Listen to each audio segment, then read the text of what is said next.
Жылдам ақпараттар естуді жалғастырамыз. Барша қазақ елі көрсін білсін, хабардар болсын. Ассалаумағалейкум армы қазақ, арнамызға қош келдіңіздер. Әлемде және де Қазақстанда болып жатқан ең үздік жаңалықтарды ең біріншілерден болып білгіңіз келсе, арнадағы подписация және де лайк түймесін басыңыз. Лайк түймесін басқан қолдарыңыз дерт көрмесін, ал ендеше бастадым.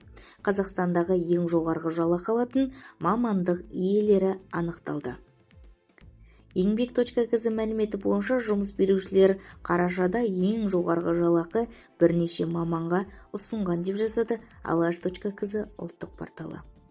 Бас құрылысшысы 640 мың теңгеден, өндіріс учаскесінің менеджері 595 мың теңгеден, әуе қозғалысының басқарушысы 568 мың теңге басталды. Ең жоғарғы жалақы сұраныстары ұшқыш орташа есеппенен 1,19 миллион теңге. Коммерциялық ұйымдардағы IT бөлімінің басшысы 1,12 миллион теңге. Бас геолог 1,12 миллион теңге. Жоғарғы жалақы алатын мамандар осылар. Бізді тамашалауды жалғастырыңыздар және де осыған ұқсас өзекті ақпараттар сіз үшін қызықты болса, арнадағы подписация және де лайк түймесін басыңыз.